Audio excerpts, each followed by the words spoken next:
വിട്ടാലും വിടില്ല കമ്പിളിക്കെട്ട് എന്ന് കേട്ടിട്ടുണ്ടോ? അതാണ് ആറന്മുളയിൽ ഇപ്പോഴത്തെ അവസ്ഥ. ആറന്മുള നിയോജകമണ്ഡലത്തിൽ നമുക്ക് ഏവർക്കും പ്രിയങ്കരിയായ സഖാവ് വീണ ജോർജ് മൂന്നാമത് ജനവിധി തേടുകയാണ്. അവിടെ അബിൻ വർക്കി എന്ന് പറഞ്ഞൊരു ചെറുപ്പക്കാരനാണ് ഇവരെ എതിർക്കുന്നത്. അബിൻ വർക്കി കോലഞ്ചേരി സ്വദേശിയാണ്. എറണാകുളം ജില്ലയിലെ കോലഞ്ചേരിയിൽ നിന്നാണ് പത്തനംതിട്ട ജില്ലയിലെ കോഴഞ്ചേരി വരെ യാത്ര ചെയ്ത് ഇദ്ദേഹം ആറന്മുളയിൽ വീണ ജോർജിനെ നേരിടുന്നത്. അപ്പോൾ ഫ്രം കോലഞ്ചേരി ടു കോഴഞ്ചേരി എന്ന് പറഞ്ഞാൽ അദ്ദേഹത്തിൻ്റെ ഒരു യാത്രാ വിവരണ ഗ്രന്ഥം തന്നെ പുറത്തു വരാൻ സാധ്യതയുണ്ട്. പക്ഷേ അബിൻ വർക്കിയെ കണ്ടാലൊന്നും വീണ ജോർജ് ഭയപ്പെടുകയില്ല. അബിൻ വർക്കിയല്ല ഇതിനേക്കാളൊക്കെ മണി കെട്ടിയ ശിവദാസൻ നായരെ 2 തവണ തോൽപ്പിച്ച ആളാണ് വീണ ജോർജ്. BJP സ്ഥാനാർത്ഥിയായിട്ട് ആറന്മുള വിമാനത്താവള വിരുദ്ധ സമിതിയുടെ സമരത്തിൻ്റെയൊക്കെ നായകനായിരുന്ന കുമ്മനം രാജശേഖരൻ ജി വന്നിട്ടുണ്ട്. കുമ്മൻജിയും കാടിളക്കിയാണ് പ്രചരണം നടത്തുന്നത്. അങ്ങനെ വലിയ മത്സരം ആറന്മുളയിൽ നടന്നുകൊണ്ടിരിക്കുകയാണ്. പോരാത്തതിന് മീനമാസമാണ്, ഭയങ്കര ചൂടുള്ള സമയമാണ്. അപ്പോൾ ഇങ്ങനെ വല്ലാത്തൊരു വിഷമാവസ്ഥയിൽ നിൽക്കുമ്പോൾ ഈ നാട്ടിലെ പല ടെലിവിഷൻ ചാനലുകാരും അഭിപ്രായ സർവേ നടത്തുന്നുണ്ട്. അതിൻ്റെ റിസൾട്ട് കണ്ടശാ പ്രസിദ്ധീകരിച്ചുകൊണ്ടിരിക്കുന്നുണ്ട്. ചിലരൊക്കെ വീണ ജോർജിൻ്റെ വിജയമാണ് പ്രവചിക്കുന്നത്. പക്ഷേ പലരും അബിൻ വർക്കി ജയിക്കും എന്ന് അസന്നിഗ്ധമായി പറഞ്ഞുകൊണ്ടിരിക്കുകയാണ്. ഇതിനിടയിലാണ് കൂനുമ്മൽ കുരു എന്ന് പറഞ്ഞ രീതിയിൽ ആശാ വർക്കർമാരുടെ ഒരു ഡെലിഗേഷൻ ആറന്മുളയിൽ പ്രചരണത്തിന് പോയിരിക്കുകയാണ്.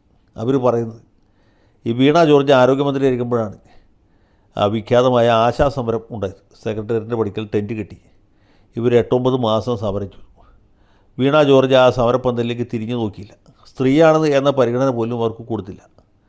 അവർക്ക് ഒരു പൈസ പോലും ഓണറേറിയം കൂട്ടിക്കൊടുത്തില്ല.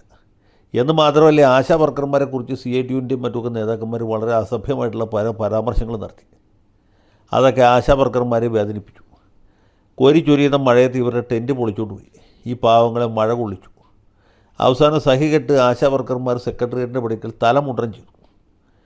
അങ്ങനെ ഇരിക്കുമ്പോഴാണ് പാർലമെൻറ്റ് തെരഞ്ഞെടുപ്പ് വരുന്നത്. അതിൽ വലിയ തിരിച്ചടിയുണ്ട്. ഇതൊക്കെ കഴിഞ്ഞിട്ടും ഇവർക്ക് 5 നയ പൈസ പോലും കൂട്ടിക്കൊടുക്കാനായിട്ട് നമ്മുടെ തൊഴിലാളി വർഗത്തിന് വേണ്ടി നിതരാൻ വാദിക്കുന്ന ഇടതുപക്ഷ സർക്കാർ തയ്യാറായില്ല.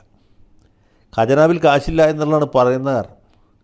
പക്ഷേ അനാമത്തിന് ധാരാളം പൈസയുണ്ട്. മുഖ്യമന്ത്രിക്ക് 24 കാറുകളുടെ അകമ്പടിയോടുകൂടി, ആംബുലൻസിൻ്റെ, ഫയർ എഞ്ചിൻ്റെയും പാറ്റൻ ടാങ്കിൻ്റെയും അകമ്പടിയോടുകൂടി ഇവിടെ ഉല്ലാസയാത്ര നടത്താനായിട്ട് ഖജനാവിൽ ഇഷ്ടംപോലെ പൈസയുണ്ട്. മന്ത്രിമാർക്ക് ധൂർത്തടിക്കാൻ ഇഷ്ടംപോലെ പൈസയുണ്ട്. എല്ലാത്തിനും പൈസയുണ്ട്.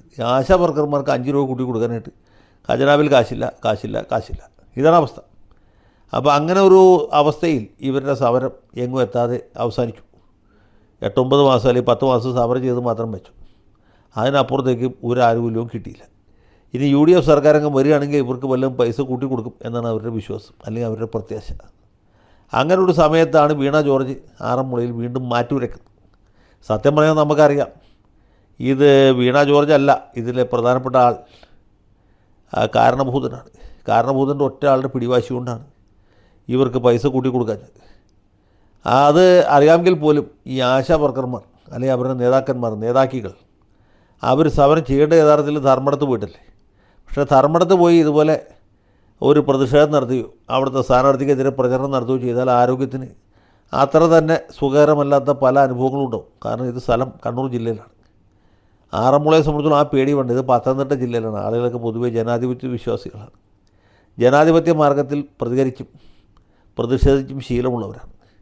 അതുകൊണ്ട് ആശാ വർക്കർമാരുടെ നേതാക്കന്മാർ അല്ലെങ്കിൽ നേതാക്കികൾ അവർ ആറന്മുളയിൽ പോയിട്ട് നോട്ടീസ് വിതരണം ചെയ്യണം. വീണ ജോർജ് ഞങ്ങളെ വഞ്ചിച്ചു, ആരോഗ്യമന്ത്രിയായിരിക്കാൻ ഇവർക്ക് യാതൊരു അർഹതയുമില്ല, ഇവർ ഇനിയും ജയിച്ചാൽ അത് വലിയൊരു കലാമിറ്റിയായി തീരും എന്നാണ് പറയുന്നത്. അപ്പോൾ അങ്ങനെ ഒരു പരിതസ്ഥിതിയിൽ കൂടി നമ്മുടെ സുഹൃത്ത് വീണ ജോർജ് കടന്നുപോവുകയാണ്. പക്ഷേ ഇതൊന്നും പുള്ളിക്കാരിയെ ബാധിക്കുകയില്ല, പുള്ളി ഇതൊന്നും ഗൗനിക്കുകയില്ല എന്ന് നമുക്കറിയാം. അതുകൊണ്ട് ഈ പ്രതിഷേധമുള്ള ആളുകൾ ആറന്മുളയിൽ നോട്ടീസ് വിതരണം ചെയ്യാതെ ഒന്നുകിൽ AK സെൻറ്ററിന് മുമ്പിൽ പോയിട്ട് വിതരണം ചെയ്യുക, അതല്ലെങ്കിൽ ക്ലിഫ് ഹൗസിൻ്റെ മുമ്പിൽ പോയിട്ട് വിതരണം ചെയ്യുക.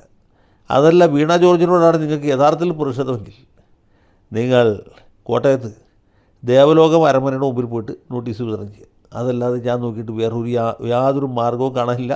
ലാൽ സലാം.